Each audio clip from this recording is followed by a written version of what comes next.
Não adianta tentar esconder os fatos. O que se descobriu já é suficiente para que o Alexandre de Moraes se afaste do Supremo ou seja afastado, para que o Toffoli devolva a toga, para que o Gilmar Mendes vá falar bobagem em festinhas familiares, etc, etc. É questão de tempo. Não adianta chiarem, não adianta segurar. Então, quem tem que decidir agora como quer entrar para a história são os personagens. Sejam bem-vindos, o meu nome é Bruno, deixe o seu like e inscreva-se no canal.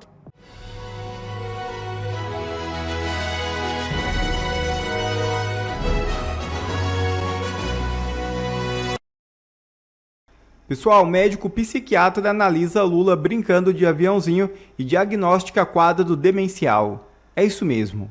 O que foi divulgado na mídia como Lula brincando de aviãozinho está errado. O problema não é ele estar brincando. O problema é justamente o contrário. Ele não estava brincando. Uma análise psiquiátrica. Basta olhar as imagens. Não há sorriso, não há descontração, não há riso, não há qualquer sinal de lucidez.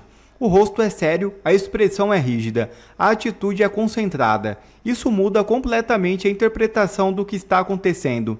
Quando uma pessoa está brincando, ela ri, ela se diverte, ela interage com leveza. Aqui não, o comportamento é sério, quase automático. Isso levanta uma hipótese muito mais preocupante do ponto de vista clínico. O que aparece ali se assemelha muito mais a um quadro de hipermetamorfose. Trata-se de um sintoma clássico de lesão frontal, frequentemente associado a quadros demenciais, muitas vezes de origem vascular. Na hipermetamorfose, o paciente apresenta uma espécie de aderência ao objeto. Ele vê um objeto e automaticamente passa a utilizá-lo não por intenção consciente elaborada, mas pela própria presença do objeto. Portanto, o ponto central não é ridicularizar ou tratar como algo leve. O ponto central é que a interpretação como brincadeira encobre algo que pode ser muito mais grave. O comportamento frontal patológico, compatível com hipermetamorfose, dentro de um possível quadro demencial. E isso muda completamente o problema. Analisa o médico psiquiatra. Mas e aí, na sua opinião? Vocês acham que Lula já está mesmo lelé da cuca? Deixem aqui nos comentários. Substituto de Lula não será Haddad. O nome é outro para o plano B do PT. É isso mesmo. As últimas pesquisas de opinião pública mostraram que o senador Flávio Bolsonaro numericamente já está na frente na corrida presidencial. Caso esse movimento prossiga, o que é bem provável, a pressão para que Lula desista deve crescer enormemente. Nesse sentido, o petista estaria propenso a desistir da reeleição caso Flávio lidere fora da margem de erro. Uma admissão velada do desgaste do governo e do medo de uma derrota histórica do projeto lulista. Entretanto, o nome do eventual substituto de Lula não seria o ex-ministro Fernando Haddad. A especulação é de que o ex-governador do Ceará, Camilo Santana, seja o tal substituto, o plano B do PT. Na verdade, tudo isso revela o pânico interno. O partido, que nega qualquer hipótese de Lula abrir mão da candidatura, demonstra fragilidade ao depender de um nome ainda pouco testado nacionalmente. Diferente da insegurança petista, Flávio surge como alternativa madura e articulada, capaz de unir o campo oposicionista. A gente fala de Brasília, o líder da oposição na Câmara dos Deputados, o Gilberto Silva, informou que ainda não recebeu uma resposta do presidente do Supremo Tribunal Federal, Luiz Edson Fachin, sobre um ofício que pede a identificação de usuários de uma linha telefônica ligada ao STF e a Daniel Vorcaro.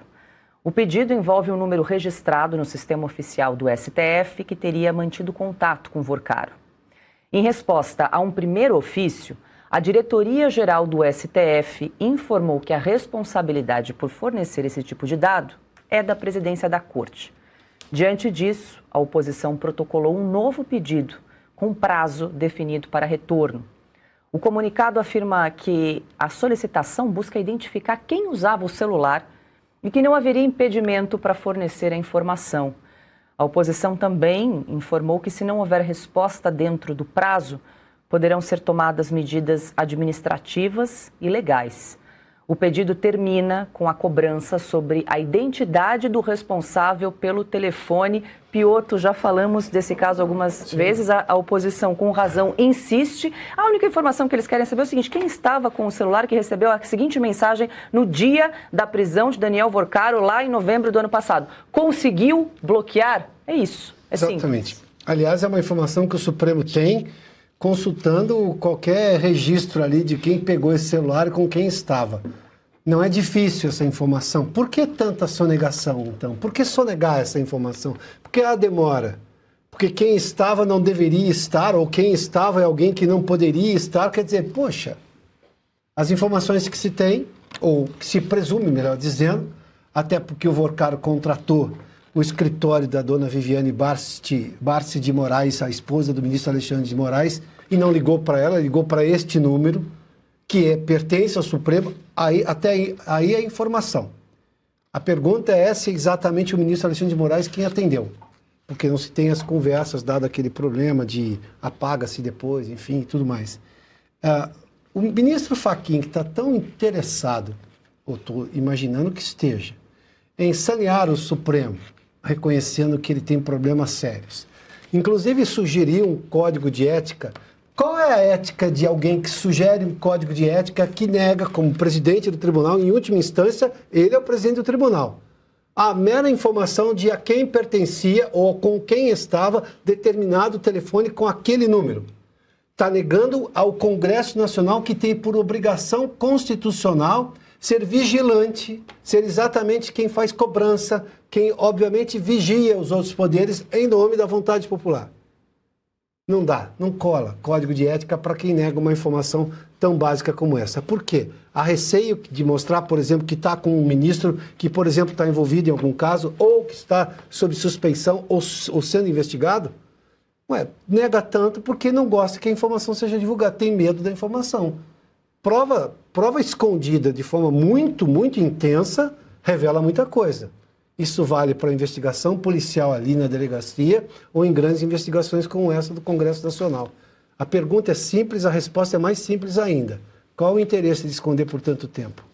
Augusto, só para a gente relembrar a nossa audiência, a oposição tinha feito esse pedido e aí a diretora-geral do Supremo Tribunal Federal, a Desdêmona Tenório de Brito Toledo Arruda, respondeu ao ofício e disse o seguinte: olha, não é competência da diretoria-geral da Corte, vocês precisam endereçar esse pedido ao presidente do Supremo, o ministro Luiz Edson Fachin. Agora o pedido segue empacado lá na presidência da Corte. Bom, eu vou repetir uma frase que todos nós ouvíamos aí ouvíamos quando chegávamos às redações dos jornais. Quem se tornava jornalista ouvia isso logo de cara.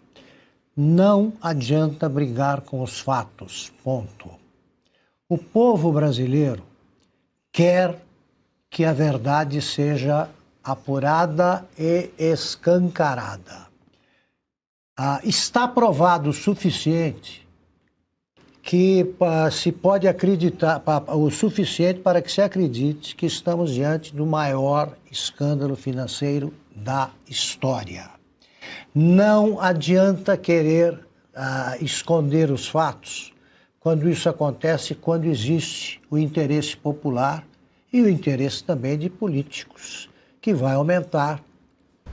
Tanto tempo, muita gente que nos acompanha não sabe. Resumidamente, o Partido Republicano, que estava no poder com o Richard Nixon, o Nixon era muito popular e candidato a reeleição favoritíssimo, e alguém teve a ideia de jirico de invadir, partidários do Nixon, invadir o comitê do Partido Democrata.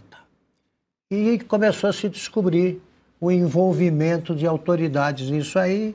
Os americanos exigiram esclarecimento do caso, acho que demorou 2 anos. O Nixon se reelegeu. E, no entanto, teve de deixar o cargo porque as provas foram se acumulando. Mais recentemente, tivemos um mensalão. Quando o Jornal do Brasil, onde eu trabalhava, publicou um deputado federal que depois negou o que tinha dito, disse, olha, está correndo aqui um pagamento mensal grande, o governo está comprando votos, isso aí vai dar problema. E demos isso aí com destaque na primeira página, estava no Jornal do Brasil. O presidente da Câmara, envolvido também até o pescoço nesse pântano, afundado nesse pântano, ele exigiu e conseguiu direito de resposta, isso em 2004. No começo de 2005, o deputado Roberto Jefferson deu uma entrevista onde ele contava detalhes do esquema do mensalão e o Lula fez o diabo, disse que foi traído, depois disse que não tinha acontecido nada, ficou 6 meses sem fazer declarações, deu uma entrevista maluca na França para uma jornalista não identificada, em que ele contava outra versão, etc, etc. Resultado, o Lula só não perdeu o mandato porque numa reunião do PSDB, o Antônio Carlos Magalhães sugeriu, olha, vamos arrastá-lo sangrando até as urnas. Isso foi no dia, ele chegou ao auge do perigo no dia em que o Duda Mendonça, que era o marqueteiro da campanha, confessou que tinha recebido 12 milhões de dólares no exterior, chorando. O Lula não caiu por incompetência da oposição. Esclareceram tudo. Depois gente abafou aqui e ali, nem todos foram punidos, mas se soube o que aconteceu. Com o Petrolão, que foi outro dia, também a Operação Lava Jato identificou todos, entre eles alguns, como o Toffoli, que agora tentam abafar o que se passou aí com o que aconteceu e está acontecendo no caso Master.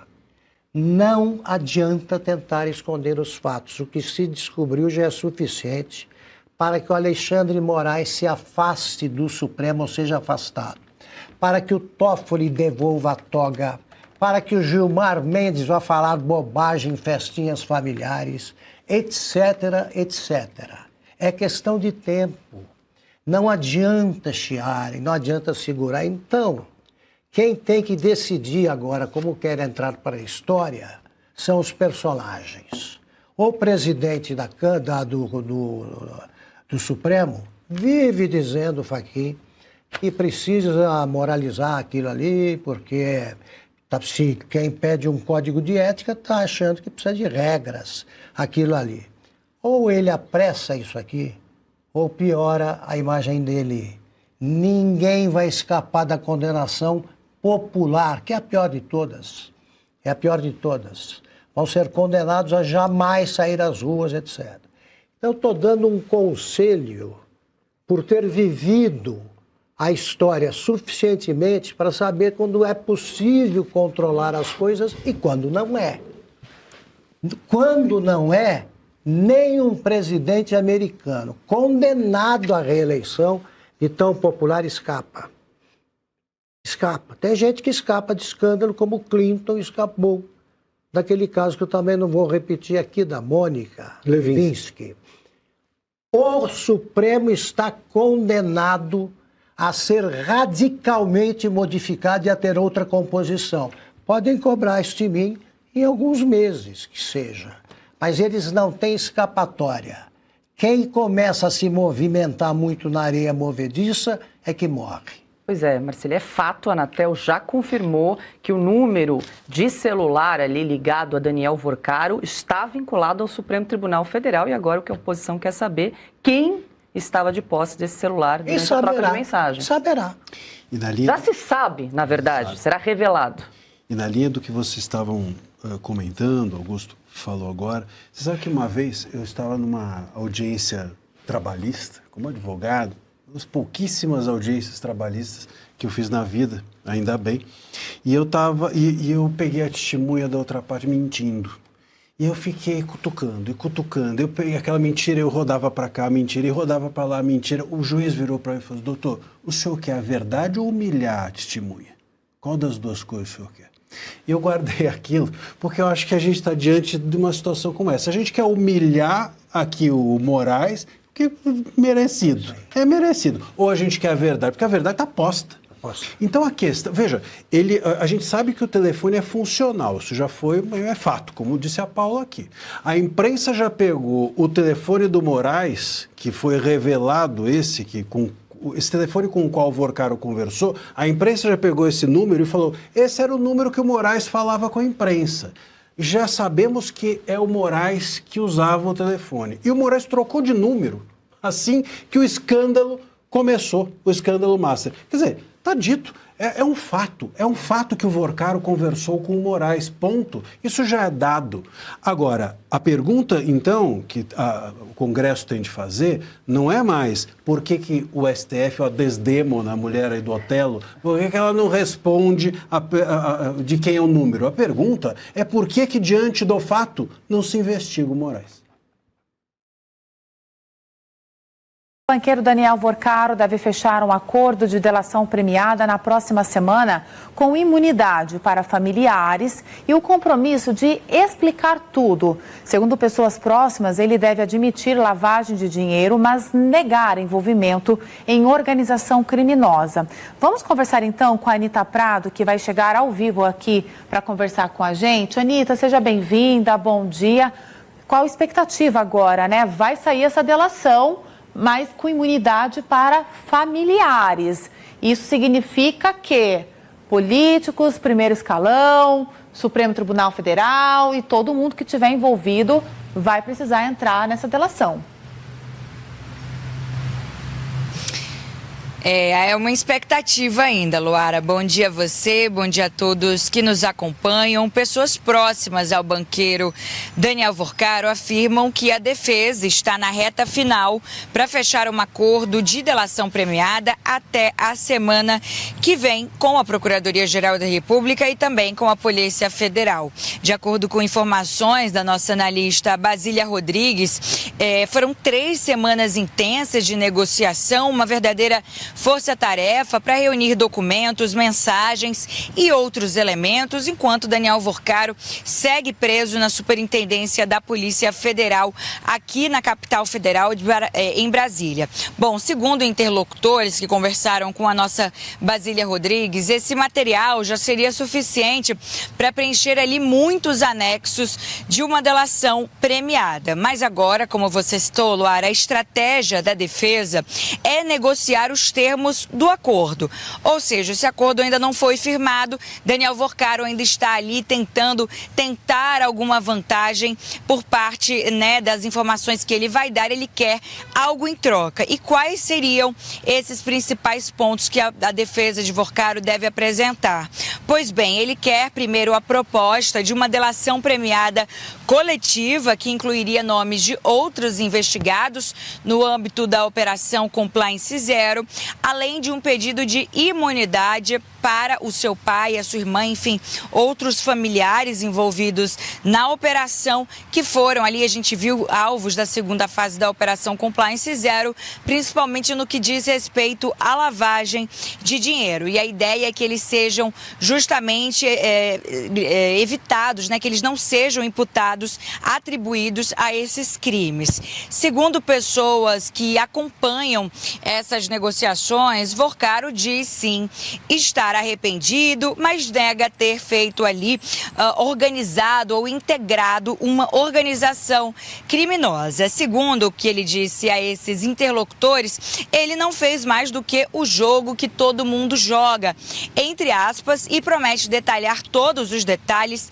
de como funcionam os esquemas dentro do mercado financeiro brasileiro. Agora, a defesa, Luara, também pretende apresentar mensagens que citam sim autoridades como ministros do Supremo. Mas, é claro, caberá à Polícia Federal avaliar se entre essas mensagens há indícios de crimes. Agora, a expectativa, portanto, é de que as próximas semanas sejam decisivas para que esse acordo sejam firmados e para que nós, como sociedade, possamos aí acompanhar os desdobramentos da Operação Compliance Zero, que, claro, parou o Brasil. Luara, eu volto com você. Muito obrigada, Anitta, trazendo todos os detalhes dessa expectativa de delação premiada e que todo mundo quer que aconteça, né? Vorcaro quer pelo benefício dele diante dessa situação, que ele já sabe que está numa situação sem saída, ele precisa de alguma forma até amenizar devido às condenações que podem vir a acontecer. E do outro lado, porque todo mundo quer uma explicação diante da grandiosidade desse esquema todo.